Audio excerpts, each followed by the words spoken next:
আল্লাহ রাব্বুল আলামিনের দরবারে যখনই হযরতে মূসা আলাইহিস সালাম রওনা শুরু করলেন, এমন সময় অনেক লোক অনেক প্রশ্ন করেছে।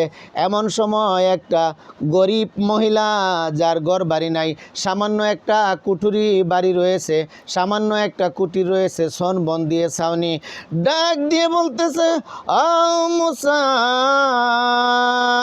তুমি তো আল্লাহর নবী, এইদিকে মূসা তুমি কোথায় যাও? এমন সময় মূসা ডাক দিয়ে বলে, ওরে আমি আল্লাহ রাব্বুল আলামিনের কাছে সাক্ষাতের জন্য যাইতেছি।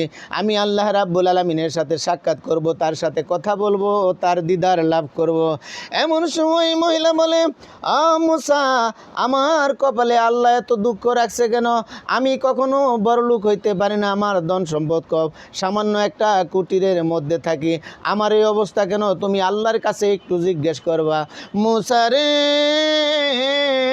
তুমি আল্লাহর কাছে একটু জিজ্ঞেস করবা, আল্লাহ কি আমার ভাগ্যে কোনো উন্নতি লেখছে কিনা, আমার ভাগ্যে কি ধন সম্পদ রাখছে কিনা, যদি রাখে তাহলে আমাকে জানাইয়া দিবা।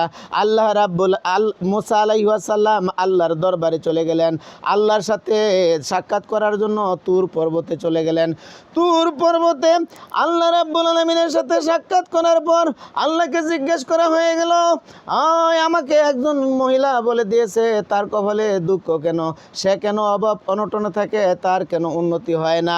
এই জন্যে আল্লাহ রাব্বুল আলামিনের পক্ষ থেকে জবাব আবার আসলো, ওই মহিলাকে আরও সবুর করতে বলো, আরও আবাদত বন্দিগিতে মশগুল থাকতে বলো, তাহলে তার ভাগ্যের উন্নতি হবে।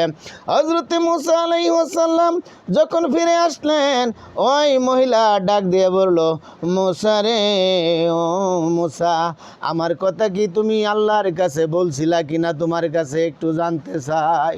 হযরতে মূসা বলেন, আমি আল্লাহর কাছে তোমার আরজি পেশ করেছি, আল্লাহ বলছে তোমাকে আরও কষ্ট সহ্য করতে হবে, আরও ইবাদত বন্দেগী করতে হবে, আল্লাহর রাহে তোমাকে আরও ত্যাগ তিতিক্ষা অবলম্বন করতে পারে।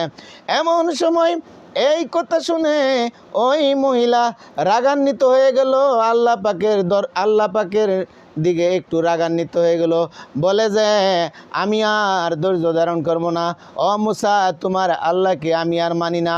এমন সময় এই কথা বলার পর একটা বাতাসের জ্বর আসলো, এবং জ্বর আইসা ওই মহিলার বাঙ্গা কুঠুরিটা উড়াইয়া নিয়ে গেল।